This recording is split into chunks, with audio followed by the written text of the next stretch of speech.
Si la rumeur courait depuis de nombreuses semaines, son officialisation a tout de même créé du remous.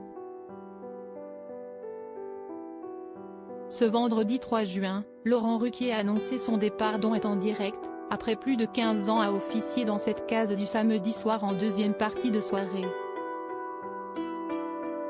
S'il affirmait que quitter cette case horaire est sa décision, l'animateur de France 2 sous-entendait tout de même que la présence de Léa Salamé en est la raison principale, n'étant pas à l'aise dans la co-animation pour un talk-show.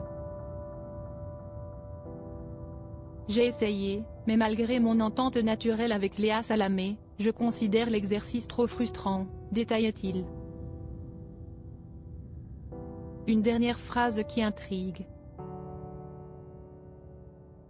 Selon certains observateurs, l'entente entre Léa Salamé et Laurent Ruquier serait loin d'être au beau fixe. Les deux animateurs de France 2 seraient même brouillés. En cause, leur manière de travailler qui ne serait pas compatible.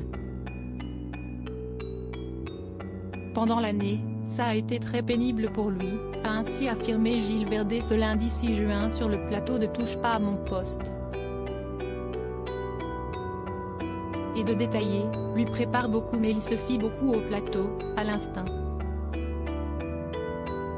Et elle travaille à l'oreillette. Elle écoute les consignes donc il n'y a pas d'improvisation. Il ne voulait plus. Des propos que confirme Bernard Montiel. Selon lui, le problème principal de cette co-animation était le fait que Léa Salamé soit arrivée au sein de l'émission avec son propre producteur. Cela faisait donc deux producteurs aux visions très différentes pour une seule émission. Ils n'étaient pas d'accord sur le choix des invités. Ils ne se sont pas du tout entendus à ce niveau-là, a affirmé le chroniqueur de Cyril Hanouna. Deux visions qui ont donc eu raison de ce binôme.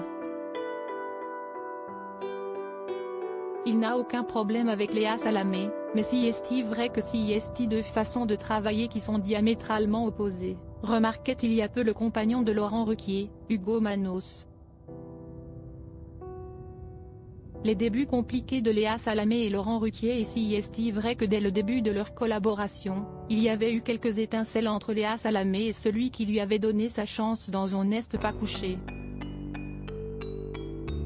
Alors que le Parisien avait interrogé ce dernier sur les tensions en coulisses, Laurent Ruquier avait tenu à préciser que cela n'était dû qu'à des raisons de production.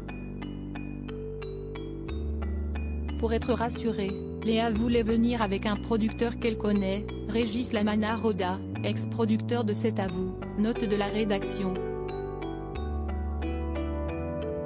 On a obtenu une rallonge budgétaire même si ce n'est pas la tendance. Ça me regarde à peine.